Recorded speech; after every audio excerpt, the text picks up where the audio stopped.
വിശുദ്ധ പത്രോസ്ലീഹ എഴുതിയ രണ്ടാം ലേഖനം 2-ാം അധ്യായം 20 മുതൽ 22 വരെയുള്ള വാക്യങ്ങൾ. നമ്മുടെ കർത്താവും രക്ഷകനുമായ യേശുക്രിസ്തുവിനെക്കുറിച്ചുള്ള അറിവ് മൂലം അവർ ലോകത്തിന്റെ മാലിന്യങ്ങളിൽ നിന്ന് രക്ഷ പ്രാപിച്ചതിന് ശേഷം വീണ്ടും അവയിൽ കുരുങ്ങുകയും അവയാൽ തോൽപ്പിക്കപ്പെടുകയും ചെയ്യുന്നെങ്കിൽ അവരുടെ അന്ത്യസ്ഥിതി ആദ്യത്തേതിനേക്കാൾ മോശമായിരിക്കും. കാരണം തങ്ങൾക്ക് ലഭിച്ച വിശുദ്ധ കൽപ്പനയെക്കുറിച്ച് അറിഞ്ഞിട്ട് അതിൽ നിന്ന് പിന്മാറുന്നതിനേക്കാൾ അവർക്ക് നല്ലത് നീതിയുടെ വഴിയെക്കുറിച്ച് അറിയാതിരിക്കുകയായിരുന്നു. നായ ഛർദ്ദിച്ചത് തന്നെ വീണ്ടും ഭക്ഷിക്കുന്നു, കുളിച്ച പന്നി ചെളിക്കുണ്ടിൽ വീണ്ടും ഉരുളുന്നു എന്ന പഴമൊഴി അവരെ സംബന്ധിച്ച് ശരിയാണ്.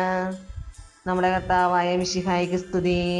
വിശുദ്ധ മത്തായി അറിയിച്ച സുവിശേഷം 11-ാം അധ്യായം 11 മുതൽ 19 വരെയുള്ള വാക്യങ്ങൾ. സത്യമായി ഞാൻ നിങ്ങളോട് പറയുന്നു, സ്ത്രീകളിൽ നിന്ന് ജനിച്ചവരിൽ സ്നാപക യോഹന്നാനേക്കാൾ വലിയവൻ ഇല്ല. എങ്കിലും സ്വർഗരാജ്യത്തിലെ ഏറ്റവും ചെറിയവൻ അവനേക്കാൾ വലിയവനാണ്. സ്നാപക യോഹന്നാന്റെ നാളുകൾ മുതൽ ഇന്ന് വരെ സ്വർഗരാജ്യം ബലപ്രയോഗത്തിന് വിഷയമായിരിക്കുന്നു. ബലവാന്മാർ അത് പിടിച്ചടക്കുന്നു. യോഹന്നാൻ വരെ സകല പ്രവാചകന്മാരും നിയമവും പ്രവചനം നടത്തി. നിങ്ങൾ സ്വീകരിക്കാൻ തയ്യാറാണെങ്കിൽ ഇവനാണ് വരാനിരിക്കുന്ന ഏലിയ. ചെവിയുള്ളവൻ കേൾക്കട്ടെ. ഈ തലമുറയെ എന്തിനോടാണ് ഞാൻ ഉപമിക്കേണ്ടത്? ചന്തസ്ഥലത്തിരുന്ന് കൂട്ടുകാരെ വിളിച്ച്, ഞങ്ങൾ നിങ്ങൾക്ക് വേണ്ടി കുഴലൂതി, എങ്കിലും നിങ്ങൾ നൃത്തം ചെയ്തില്ല. ഞങ്ങൾ വിലാപഗാനം ആലപിച്ചു, എങ്കിലും നിങ്ങൾ വിലപിച്ചില്ല എന്ന് പറയുന്ന കുട്ടികൾക്ക് സമാനമാണ് ഈ തലമുറ.